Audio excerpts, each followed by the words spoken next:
giving your child a vaccine is an active thing you're doing to them. That feels like a bigger deal than the act of, oh, I'm just not going to give it to them, right? So then I'm not making that choice. I'm not actively doing something that could harm them, but you still are, right? Because ultimately,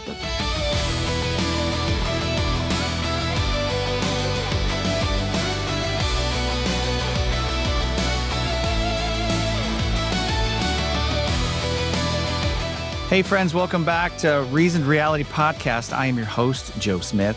Today, I have got an expert in her field, Dr. Rachel Coleman, with 20 years of experience as a pediatrician here in the state of Florida. And I have also known Rachel and her family for, it's got to be getting close to 10 years now. Did you know me when I had Jace? Not when you had Jace, but Jace was little. Yeah. Yeah. Your kids, all your kids were little. Yeah, he's 11 now. Oh my gosh. Time goes by so fast.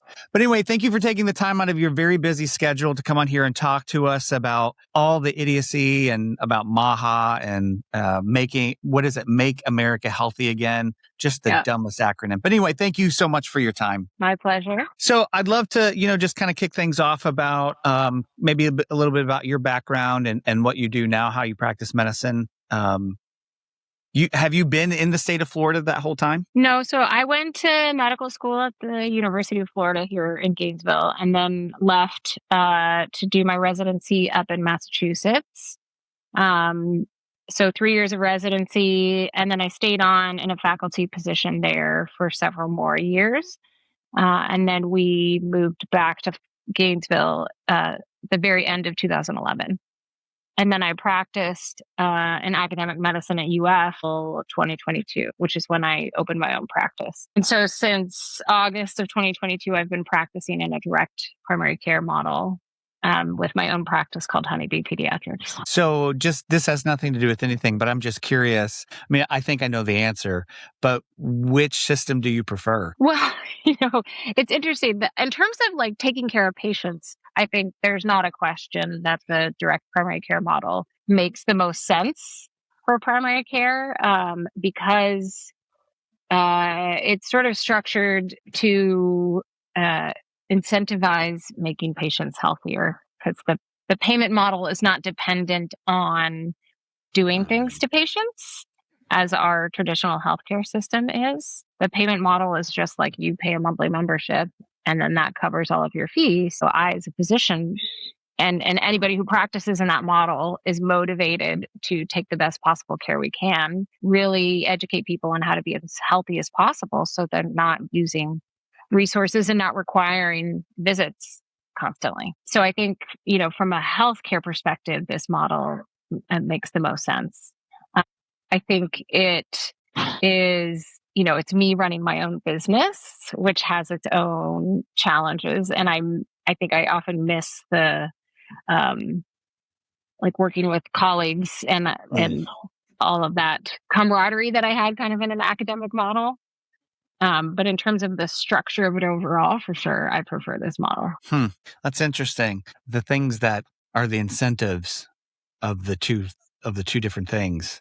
That's interesting, but that's not why we're here to talk, right? Yeah. So I think one of the things that, and I mentioned this to you before we started recording, I think one of the things that that people kind of miss is the fact that, if we're focusing on politics and all these policies from, like a national perspective, and all we see is the stuff that's coming out of like, RFK Jr. and HHS and all of that stuff.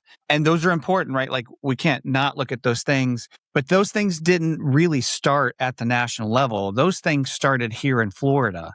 And, because Florida is the birthplace of things like MAGA, things like Moms for Liberty, right? All of these ultra right-wing groups. Florida has become a testing ground over the last decade for a lot of these, like a lot of Project 2025 things were already happening here in the state of Florida. And so it kind of feels like we're the testing ground. It's like, okay, how does this work in real life? Or how does, what does it do? And then they take it to the national stage. And so like, even before RFK Jr. started his little, whatever he does with like vaccine, not only vaccines, but like the vaccine schedule, our Surgeon General has been saying this for some time and talking about, which is insane to me, body autonomy and parental rights. And parental rights is just a dog whistle. So somebody who has been practicing as a pediatrician in the state of Florida for so long, when did you first start seeing stuff like, what are we talking about now? Are you kidding me? Like when did you start noticing that? I mean, it started somewhat during COVID, because that started to be um, it sort of started to become a regular. Initially, I felt like when the vaccine was first developed, for the most part, you were sensing gratitude from people, and everybody was very excited that we had something that would help us hopefully move past this pandemic. And then as it started to become this more politicized thing, then you definitely started to see the camps of like pro and very much opposed to the jab or the vax or all the different language that people used for it. Um, and and it became like you couldn't really have a discussion of like, well, can we just talk about the data when it comes to this? It became like this is, and I think this is very much what's happened with other things now too. It becomes part of the identity, right? Mm-hmm. Of like, I can't really have an open discussion about this because if I agree with this, then it shifts me out of this group that I've decided I identify with. And I think that's what's hardest for me is you can't just, Yeah. I'm not going to try to claim that I'm necessarily right and have all the answers, but like science was developed for a reason, right? Because our intuition and our like common sense is what you'll often hear people use the term is often not that good. Right. And when we put things to the test and try to figure out like, okay, does the evidence actually support doing this thing or this thing, we often find that what we thought would be true is in fact not true. So that's it, kind of all started with that feeling like you couldn't have a discussion about it. It was either people wanted to do the COVID vaccine or they were very much opposed to the COVID vaccine. And so that was where I first started to notice the change here in Florida. Um, and it wasn't, I feel like it was mostly isolated to that topic for the first couple of years, whether or not people were pro the COVID vaccine or not. And then it's probably been, I mean, it really ramped up, of course, in the last year, but probably the last 2-ish years that it's just been a very gradual, more and more families wanting to have extended discussions about vaccines, more and more families questioning things like a vitamin K injection at birth to keep their babies from having intracranial hemorrhage, bleeding their brain. But this past year has for sure been, I mean, it's like, I feel like I have families who vaccinated older children on a routine schedule without any concerns. And now they have a new child and want to have this extended discussion about all the details. And it's again, the difficulty for me is that if you try to sit down and say, like, okay, let's have a discussion about why, like, what are your questions? I'm happy to answer and address them for you. You can't really have that discussion because it's not that the person has a specific like, oh, I'm concerned about giving the Haemophilus influenza vaccine because of X, Y, and Z, right? It's, oh, well, I saw I've this thing on just Facebook. heard there's lots of concerns. I have parents say things like, I feel like I'm damned if I do, damned if I don't when it comes to giving a vaccine or not, which just like, I don't know what to say to that because it's two very different decisions, one which has tons of evidence behind it, decades of solid evidence. And the other decision is rooted in fear and misinformation. Yeah, I feel like people conflate a couple of things, where obviously, I mean, we were on board with the COVID vaccine and I mean, we got it as soon as we could and got all the updates and our kids, all the things. Um Uh, but I can remember when the HPV vaccine came out and there were all these like fear mongering things. And that's when we were still very much in the very conservative evangelical church. And all of the stuff was just like, oh my gosh, well, we're not going to give that to our daughter. And my dad, who just happens to also be in medicine, was just like, I reached out to him and asked him, and he was like, no, no, no, you need to do this. Like, as Yeah. soon as she's old enough, you need to do it right away. But I think people in that argument that you were talking about, because this is what I remember happening, is yeah, there are things like vaccine injuries, right? But then all of a For sudden, sure. those things are like blown up and turned into these insane things, or on the other side, almost like a reluctance to admit that there's vaccine injuries. You know what I mean? Do you know you see Mm. you know what I'm saying? Like that's how it felt coming out of it. Was they took these small stories that do happen, right? Or maybe they're not even small stories, but these stories that do happen, and then they turn it into something that's going to happen to everybody rather than just like this really minute group of people. Well, and again, I think vaccines to parents have become, eh, I mean, I feel for them, I do, because they're surrounded by all these sources of, all these voices who are telling them that this is something bad.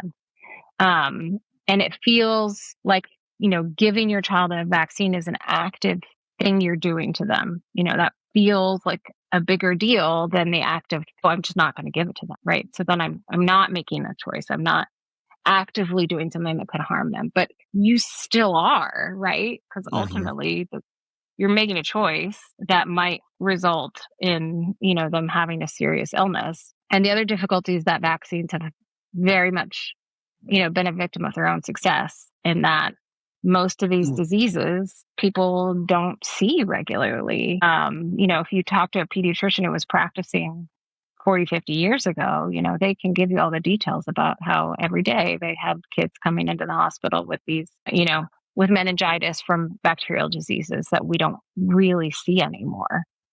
Um, Measles, like because we don't really see it much, people have decided it's just a viral illness with a rash. It's no big deal. Like actually, it infects your brain. It, impacts your immune system for several years afterwards, has very serious consequences. Well, it's funny that you bring that up because, Florida's got a really good sized measles outbreak taking place. And recently, have you, I don't want this to sidetrack, but I think it shows the kind of the national impact some of this stuff is happening in our just collective consciousness. Have you seen the TV show The Pit? Have you watched that? Oh, I love it. Yeah. Okay. So you saw the episode where they brought the young boy in who was suffering, Who had measles. yeah, from the measles Yeah. and stuff. And it's crazy to me that we have gotten to a point where, just like you said, um, that our medical science has been so successful that people are just, yeah, it's not that big a deal. Mm. And that's totally fine. Yeah. Yeah. Well, and then in episode 2, they bring that storyline into it still. Uh, Where they're which I suing. don't want to be like a spoiler for people who haven't caught up on season Oh, 2. that's true. Right. Sorry. Oops. I just did that. The way they do it, I think, is very well done, and Yes. unfortunately, is something that could happen to us in the near future. But yeah, like with the HPV vaccine, that is still one that I deal with a lot of um, parents who are afraid of it because they hear all kinds of things in the media about, how terrible it is for you. When again, if you look at actual data, you know, thousands upon thousands of men and women who've gotten this vaccine, the data supports that it's a very safe and very effective vaccine and likely will in the next 10, 20 years have a dramatic impact on the number of cervical cancer cases. Like, we'll probably stop seeing it hardly at all because of this vaccine. And, the same thing might happen with oral cancers because a lot of those are tied to HPV.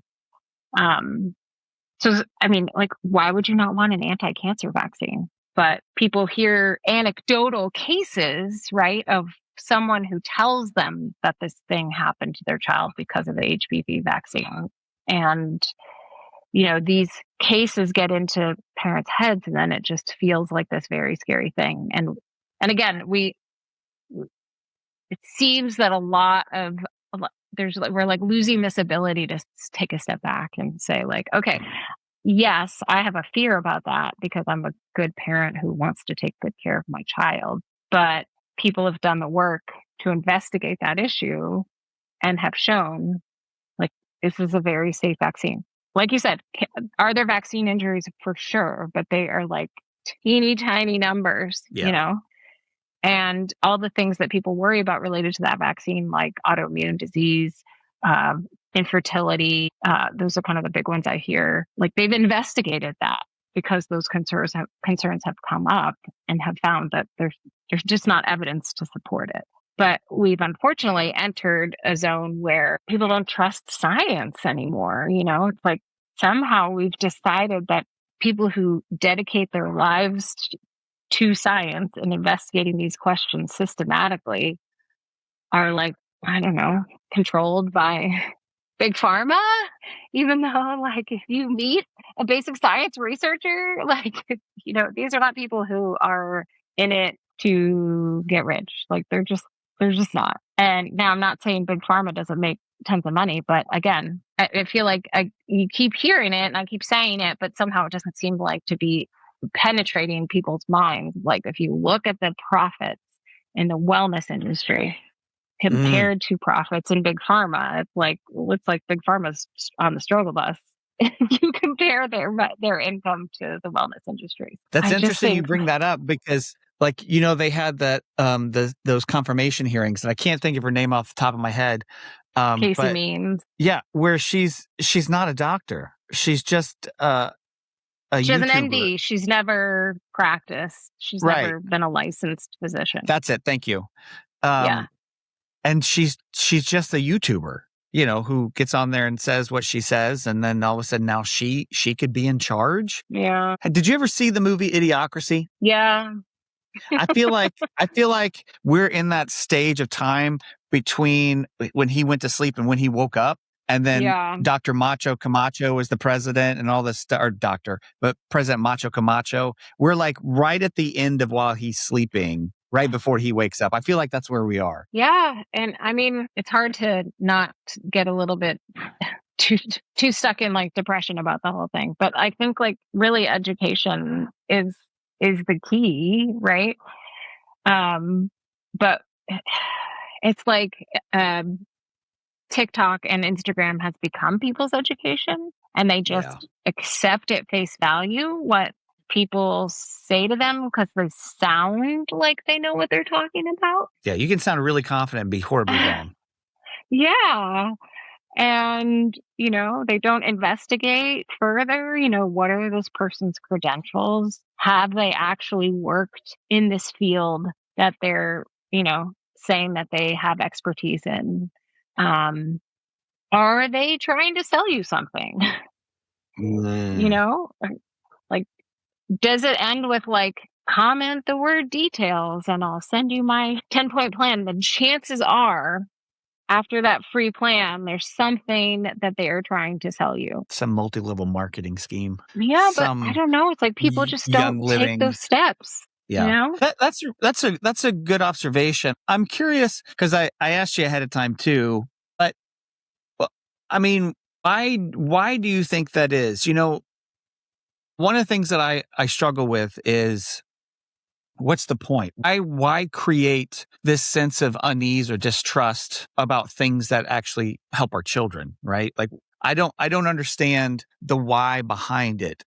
And especially when it comes to all things MAGA, it's always about like following the money, right? Like who's making money off Mm. of this. So, when the markets were like fluctuating, well, we now know that people were making money off of buying certain stocks and then selling them right before. So they knew what they were doing when they were manipulating the markets. Or this Kalshi thing right before Trump's big announcement with Iran, all these bets flooded in and people made hundreds of millions of dollars. And now they're are investigating all this insider trading stuff. And so it's always about follow the money. But this one feels different though, because I mean, for all their concern, the MAGA's concern about the birth rate dropping and people having kids, why would you then create a system where I don't trust the things that are going to keep my kids alive? Do you know what I mean? Yeah, I mean, I don't have an exact answer for you. I always presume it has something to do with money, like encouraging people towards natural things that they have to pay for to help their kids stay healthier. Vitamin and supplement industry is exploding, I feel like. I do think part of it is having people in charge of those decisions who don't truly understand the impact that they could have down the road. Because again, we don't see these diseases very much now. And so, I think people feel like, well, it's probably going to be fine. We just don't have to deal with that anymore. And if people stop vaccinating as much, like it's not going to be a big deal. I really think that there's probably people who think that's the case. Yeah, I saw somebody comment on something talking about, well, if most of the people are vaccinated, what does it hurt if some of these other people are just stop because everybody else is, herd immunity or whatever. And there were some people that responded, well, the more that happens, the less protection everybody has. And Yeah. so if you've got all these people that are just kind of like jumping off of that, then it weakens the whole thing. Yeah. Yeah. And I think, our society is continuing to get less healthy. Rates of autism have gone up, and people want something to blame for that. And so vaccines have kind of become the target for all of that. Well, let me ask you this then. Is it that they're actually rising, or have we just gotten better at finding it? It's both, I think. Is it? Because it's really, for sure, there's a huge amount of it that is increased recognition and diagnosis, of the fact that this is like a very broad spectrum of symptoms. And you have people who are extremely high functioning that 20 years ago, nobody would have ever diagnosed them with anything, even though if you know enough about autism, you could pick it up. To kids that, require total support with everything, and you have everything in between. So for sure, that's a significant chunk of it. But I do think that the rates have gone up. And I think that, we know a decent amount about why, a good portion of it is genetics. In that, one of the main risk factors for autism is older age of parents when they have their children, especially older age of the father. And we've had a significant shift, towards people having kids as they get older. I do think there are environmental triggers for sure, but I think it's things like pollution, and not things like vaccines. Yeah. Well, let me ask you this. I think that's a really good segue into something that I wanted to ask you is, there is a lot of misinformation out there, and I know that you are not the end all be all, but you are an expert in your field. You have 20 years experience doing this, in larger and smaller, roles and stuff. So, some of those things that people hear. One of the things you brought it up earlier, but one of the things that's blowing me away is something as simple as, like you said, that vitamin K shot, right? So I'm curious when a parent comes to you and says, hey, I heard this about these, like the vaccine schedule for infants, which has just taken off. Like it's just people are all over that one. How do you, if somebody's open to hearing, like you said, the data and then making a decision based on that, let's just use that as the assumption. What do you say to them? How do you help them navigate through what's being said from a national stage? About like why the vaccine schedule is recommended the way that it is, or what? Yeah. Exactly Just kind of like combating that misinformation. Yeah, because I'm sure that there are people that are listening right now that would be like, yeah, I've heard that too, but I don't know what to say because I'm not a doctor. Well, I think one of the first things that I try to reassure parents about, because one thing that is super common is parents to say, like, we give them so many shots at one time, it's too much for their immune system. And vaccines have been refined, since we first had like a smallpox vaccine. The number of antigens in the smallpox vaccine was like hundreds or something like that, because there wasn't as much understanding about how exactly the response was happening and what you needed to get that response. Well, as we've learned more and more about vaccines, they've refined that down. So it's essentially just the very minimal amount that's needed to get your immune system to recognize this antigen and form a protective response against it. Even if you vaccinate on the routine schedule, give all those vaccines at the 2-month visit, it's still less exposure to your child's immune system than they would get if they got like a cold virus. So it's your immune system is well equipped to handle it.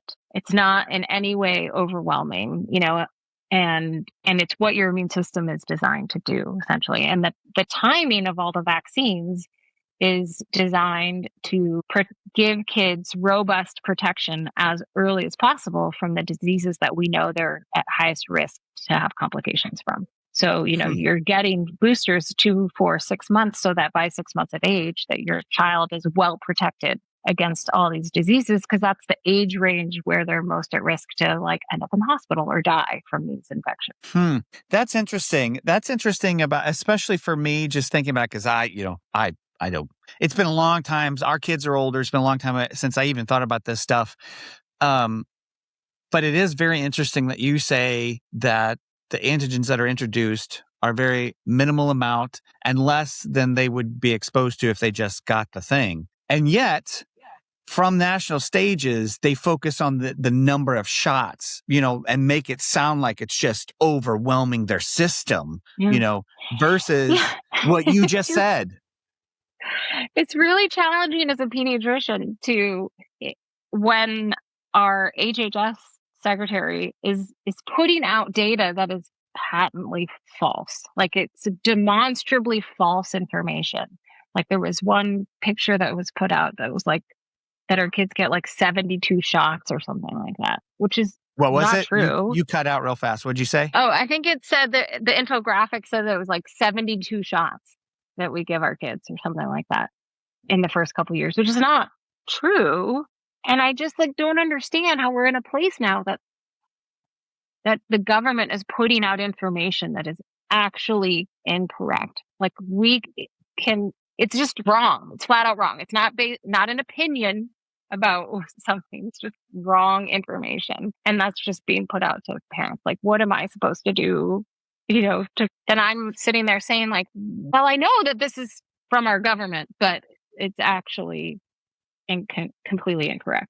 It's hard. Yeah, So there's a I don't blame parents for being like, I don't know what to do. yeah, there's a guy on Instagram. I can't think of his name. You may have seen him. He's got glasses. He wears a bow tie all the time. He's a Mm, doctor. mhm, mhm. He always introduces himself as a board certified whatever. And I can remember seeing Dr. his Rubin. stuff and talking about how the CDC is no longer Yeah. it's not a go-to anymore. They can't trust what's being put out. No, I switched on my website. Instead of having links to CDC information, it's now American Academy of Pediatrics. They're not following CDC Mm-mm, recommendations or anything. mm-mm. That's interesting. Another thing that's commonly, and I mean, like RFK Jr. will bring this up himself, is somehow people have decided that like Denmark is the place to emulate when it comes to vaccine schedules, and that we should do what they're doing when it comes to things, which, Denmark is in a very different country than the US. And so to develop a vaccine schedule based on a country that operates completely different from ours doesn't make any sense. And most of their vaccine schedule is the same as ours. It's just there's some variations in terms of timing of vaccines. But like if you think about it, I mean, one of the biggest things I bring up to parents is in Denmark they have universal health care. Uh, in Denmark, they have paid family leave, so vast majority of infants are not going into childcare until like they're 2 or 3 years old. That's an incredibly different situation than what we have here, and it alters the risk to infants, hugely. Mhm. So we just can't. You can't make a decision based on what would be happening there. That's going to leave kids here poorly protected. That's true. I had never thought about the fact of like if you're going to look at Denmark, their children spend all their time those early years at home. Yeah. They're not taken to O to be kids or No. whatever is the thing here wherever you live. I hadn't thought about that. That's interesting. That spins off into all kinds of stuff in my brain because then it's like because there's God, I don't want to keep pounding this, but I don't understand the reasoning behind it. Like Florida Surgeon General, I watched a press conference that he gave.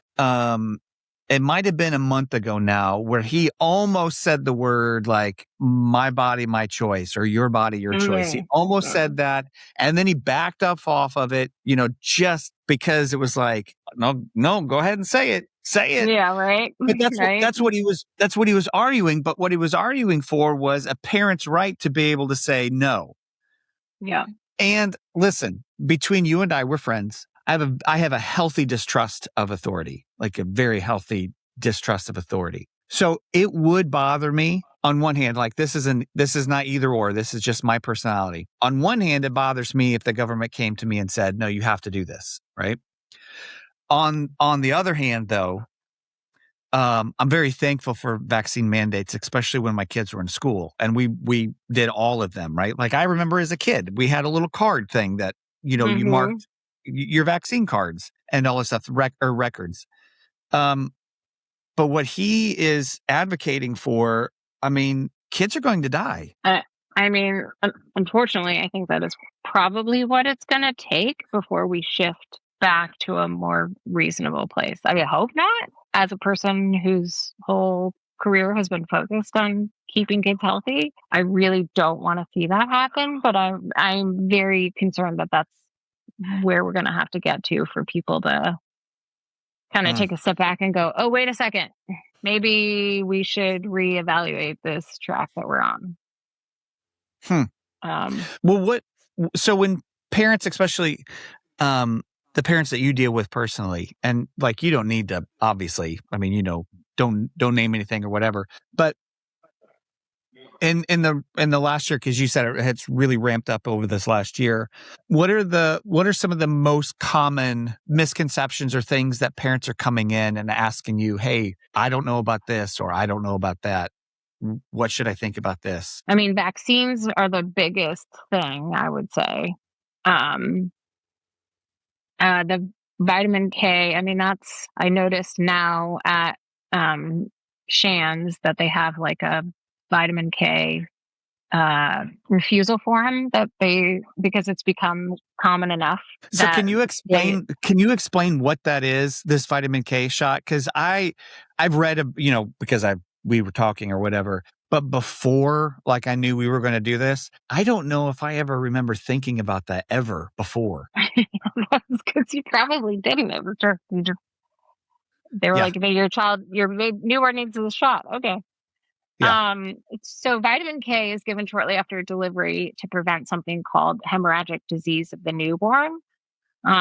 Basically, babies don't make enough, they don't make much vitamin K to begin with. And part of how you make vitamin K relates to your gut. Babies are born with a sterile gut, and then that gut flora kind of has to develop over time. Um, and because of that fact, there's this risk. It's not common, but common enough that you know decades ago when they figured out that it was related to vitamin K deficiency, they started recommending giving one injection at delivery, and it completely eliminates the risk of this happening to babies. But it has become similar to vaccines in that this idea of, oh well, it's not natural, and weren't our bodies designed, if we just have a normal natural birth process, then and we breastfeed our babies, our bodies should provide everything that they need, and is this really necessary? Because again, another situation where we people don't see this happen to babies because we eliminated it by giving them vitamin K injections. And so there's this like, oh, do we really need to be doing this anymore?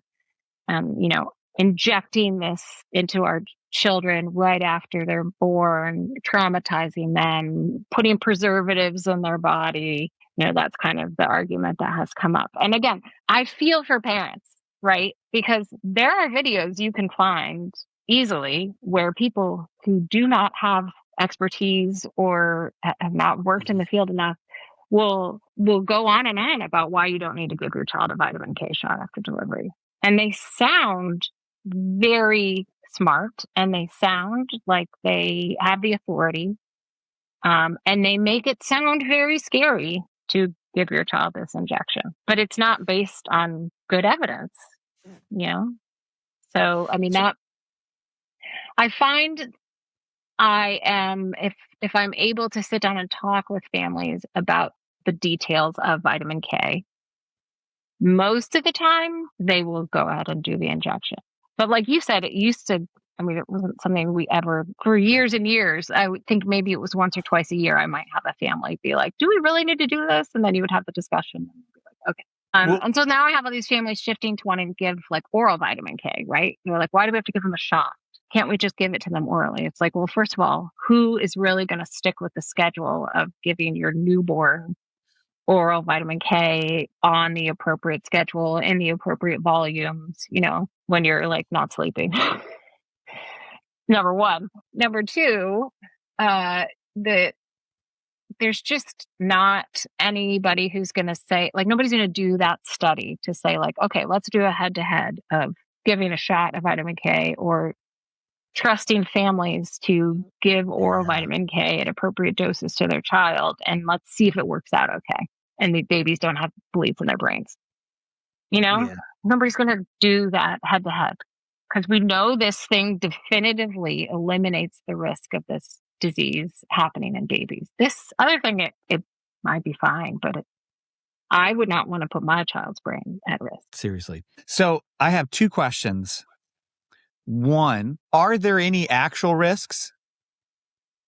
If to a vitamin K shot to a newborn, like, are there any, like, because everything comes in. So does a Mm. parent come in and say, well, I read that this could happen? Yeah, so the thing that they'll say is that there's a black box warning on vitamin K related to like risk of death, but that's related to intravenous vitamin K, not related to a one-time, Ugh. pre-dosed specified amount of vitamin K injected into a child. There's always a theoretical risk of like adverse reactions, like allergic reaction, reaction at the site of the shot, those kinds of things. But I mean, I've been doing this for 20 years and I've never had it happen Hmm. to a baby I took That's care of. interesting. That's interesting. But you said something that really kind of boop. You said earlier that, some of the arguments that maybe parents are coming up with, or maybe they're hearing and kind of just parroting, is the fact that our bodies are made a certain way, and shouldn't they just be Mm. able to do what they kind of do? When you said that, that made me think of all kinds of stuff about, tied into a certain strain of Christianity that is infecting our country. And it made me think of that because that's kind of partly the world I grew up in. Um, Fortunately, my dad was just like, my parents just saved us from so much stuff. Them not even realizing it, just teaching us to question and not just, take everything at face value because somebody's standing on a stage saying something. Don't just trust it. So they saved us from a lot of stuff. My dad was also very like mathematical and very data driven person, made decisions based Mm. on data. So that impacted us as well. But I'm curious, maybe from your perspective, maybe not in your practice, but I know that you have colleagues all over the place and talking and stuff. Have they seen that same kind of thing? Have they seen this rise in this very rigid white Christian nationalist kind of worldview where, like you said, it's not natural? God made us this way, and then we can have this thing and stuff. Do you all notice that? I mean, has that been a topic of discussion Well, for as part of the sure. I root mean, cause? I don't think we've had a discussion about it in the context of like it, it being driven by religion necessarily. Um, but for sure that there's this shift towards, and there's all these buzzwords like clean, clean products, clean eating, clean living, right? Is kind of like a this code for like I'm only doing the right things and I'm living a Oh, natural life. Um, which we lost everything you said there. You went to the Matrix for a second. sorry, is it better now? Am I back? Yeah, yeah. So I would say the thing that I don't I've discussed it with colleagues in terms of like everybody's shifted towards parents, the especially I would say more affluent families. But in general, this push towards like more natural living, Hmm. um, and more clean living, more clean eating, clean products. I have parents that don't want to use like CeraVe products, which is like a moisturizer on their kid because they're not sure if the ingredients are clean enough. And again, this is not anything that's based on any good evidence. It's just this like idea that if I buy a product that somebody tells me it has the right marketing, right, then it's going to keep my child safer. Um, and same thing with like people have like this huge willingness to take vast amounts of vitamins and supplements, right? That generally speaking, the evidence does not support are going to make a big difference in anybody's health. Um, that is totally okay. And they don't see that as unnatural for whatever reason, even though it's something you're putting into your body. That's fair. But like a prescription from a doctor or something like a vaccine, right, is unnatural. And those things are looked at as like toxic. So that's kind of the discussion that happens a lot nowadays. And I think anything can be toxic if you Mm, take enough of it. Like, water. and right, exactly. Drink too much water, see what And happens. well, and like the same thing with vitamins. I feel like Yeah. again, we have studies that show that for a good number of vitamins, it ends up not being good for us to take too much extra. But it's just not looked at the same way. So yeah, for sure, there's been this very much shift towards like natural living is or clean living, and you know, I saw an interview with oh gosh, I'm gonna blank on his name. He's like an astrophysicist, Neil deGrasse Tyson, Oh, mhm. and he talks about Oh, like yep. how like a couple hundred years ago people lived totally clean natural lives, and the average age of death was like 40 or something like that. I saw that too. So And I thought, you know what? That's an actually really good point. I'd never even thought about that. Had never crossed my mind. yeah, Yeah, so that I he said the it's difference is medicine. That's why we live longer. Medicine. yeah, science. Yeah. um I don't know. I think there certainly is value in trying to live um a good healthy life for sure. Like I talk to families about that all the time. I just think it's being taken to this sort of extreme of now we're saying we don't want things that have been proven to make us healthier, Yeah. and we are willing, like these IV bars that you can go to and just get like Wait, bags what? of IV fluids with and you don't know about this? An IV bar? It's like you go and they hook you up to a bag of IV fluids that has a bunch of vitamins in it. And people go do this like on a regular basis, and spend like a couple $100 for like a $7 bag of fluids. And they're perfectly willing to go and do that, but they probably don't want vaccine. Like, I can't make it make sense for myself. Don't know what to say to that. Yeah. I've never heard of that part. I've never heard that one. IV bars? Yeah. That's insane. When Now, again, like we have good evidence that there are downsides to IV fluids, which is why most of the time in a hospital setting, if we can avoid giving people IV fluids, we do because your body rehydrates itself. We are meant to take things in orally, you know. mm, Putting it in the IV route was developed for situations where people can't take it orally. So for like a healthy person to go to a place and get a needle put in their vein. Like, let's talk about the infection risks that come just with that, right? And then they get a whole mess of fluids put into their veins that they don't need, and most of which they're probably going to pee out. But again, people are convinced that this is making them healthier. we lost you again. You said people are convinced, and then I'm convinced it's making them healthier. because probably some influencer or TV star, movie star said, "Hey, this is great. You should do it too."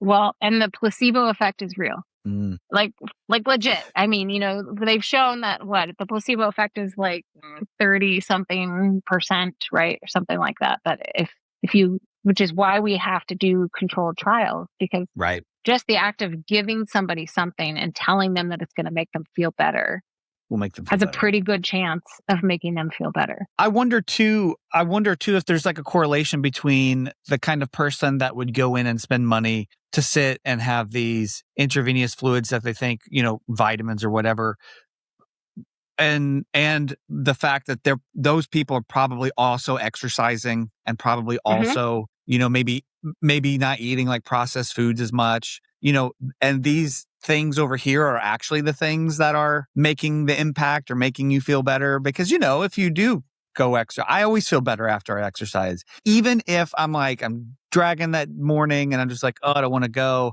But in my mind, I know, yeah, but you'll feel better if you do it. And then of course that always happens. So I'm curious. The, I'd the be curious if that's the difference thing. the difference is that we have good evidence that that is actually correct. That Right. going and exercising and moving your body does make you feel Correct. better. Yes. Like Versus a bag there's of good evidence whatever. to support that. Yeah. But for sure, I think if you're spending a significant amount of money on something, right? Yeah. Your brain is just going to be motivated to see it as beneficial, because otherwise I'm wasting hundreds of dollars. Yeah. Well, let me ask you this question. And I didn't set you up for this. I didn't give this to you ahead of time. Because it just popped into my mind. If tomorrow somebody comes to you and they say, "Hey, we're making you the Surgeon General of Florida," Yeah, thank what you. would what? Okay, they're making you the Surgeon General of Florida, and there's no outside pressures. You can do whatever you want, and what you say is the thing, right? Um, Take all the politics out of it. How do you begin to? I don't know. What would you do? How would you begin to build trust again? I mean, I think I'm a big Ted Lasso fan. Mm, I think yes. be curious, not judgmental. I try to go back to that a lot. I think, listen to understand, not to be understood is another thing that I really try to bring into my mind a lot. And I think that you try to start having conversations where that's your place that you start. Is it like, all right, let's have a conversation about it. Here's what our recommendations are based on data. Tell me what you're afraid of. But Hmm, again, I think the difficulty is a lot of these positions have become mm, part of people's identity. And so it's not, a technical you're not issue. having a logical discussion. Right, right. And and so that kind of tends to put you at an impasse, right? Because they're gonna bring things that you'll say like, "Okay, but we actually have data that shows that that's not true. That's true. I We will actually give have you data that. that shows this," and then they'll be like, Y "But," yeah, I will say I have had that happen in, a couple of conversations with people that are still very MAGA that I try to maintain relationships with, and they will bring up something and I'm ready for it, and I will show them, "No, actually, XYZ." And the response, and of course, this is just anecdotal, whatever. This doesn't extrapolate out to everybody. But in my experience, the response is always, yeah, but I feel dot, dot, dot, Hmm. or I think dot, dot, dot. And it's almost just like, but aren't you always saying that facts don't care about feelings? Like, I mean, that's got to go both ways, right? But that you're very right. Like, I get that response a lot. I believe, or I feel. I've even had that one. Well, I feel like that's not. Well, why does your feelings about that have any bearing at all? Yeah. There's, there's a family practice physician named Dr. Mike. I don't know if you've seen him on Instagram, but he had this thing where he, like, went in a room and it was, like, 20 anti-vax people and they could sit down and say whatever. It was Oh, just like trying yes. to have a conversation. And he was like very calm the whole time, just taking whatever they were saying and would always have like a very like reasonable, logical response. But to me, it didn't seem like significant shift was happening, right? Because again, I Yeah. just think it's really hard, which is why, like, I mean, I'm sure there's positions I have that are probably a part of my identity, but again, I really think that if we can stay in a place of curiosity and feeling like we know less than we think we do, that's a place where we can accomplish more together. And if we kind of come from the places that we share more in common than we realize, right? Um, because if we stay entrenched in, like, I haven't figured out and you don't, then we're just going to keep being in our silos where we are angry with each other. And honestly, I think that serves the people in charge the most, right? Like, if they get us distracted and fighting about stuff that we should not be fighting about, Mhm. you know, like stuff that is settled and decades of good evidence, uh, then we're not looking at the ways that they're, Yeah. grifting us in the background. Yeah. Yeah. Screwing everybody. Yeah, Yeah. exactly. Yeah. Because, Yeah. like, No, most of the people you meet in your life, like, even if you have very different opinions on all kinds of things, you can get along well with almost anybody if you, like, actually just try to get to know each other, you know? that's very true. Um, I want to. I've got several more questions, but I want to honor your time because I know that you've got a hard deadline. But I do want to. I also want to make mention of the fact that you've got a pretty active social media through your practice, and one of the things that Mm. I very much appreciate, and I wish we would have had when we had little ones, was you have this segment where you get, somebody asks you really common questions that you get, and then you Mm. answer them on social media. I don't know whose idea that was, but that's brilliant. And so I was I just stole it from somebody else on Instagram. well done. That's all we're all doing that. Like there's nothing new. But I bring that up because I want to tell everybody that if you have, like these questions or type of stuff that you are very active, that you talk about this stuff, and I'm going to put that in the show notes so people can go and follow you if they have questions. And I'm sure that, I mean, I know that you're a doctor too, so you've got stuff to do, but I'm sure that if people had questions that they can submit those to Oh, you yeah. there. Yeah, I mean, I definitely those are, like, the ones I've done so far are just things that come up super commonly, and, so I'm always open to people throwing out other questions Yeah. that we can address. Yeah. Yeah. I think that you do a good job of, like you said, the curiosity over judgment, the understand over understood. I think that comes across really clearly. And so hopefully maybe people won't be afraid to ask questions because it won't be met with judgment. You know what I mean? Like it'll be met with, like you said, well, I'm just trying to understand. And here's what I think. Or not hear what I think, but here's the evidence. Yeah. Well, Dr. Rachel, thank you so much for your time and all your expertise and all the hard work. I just can't imagine what it's like to be in medicine these days. So thank you for, a good Particularly fight. being a pediatrician in Yeah, in you're not Florida kidding. these days. Yeah, you're not kidding. Well, just But I existing in think, Florida. people who are pediatricians are we're doing it because taking care of kids and trying to keep them healthy is I would say that's part of my identity.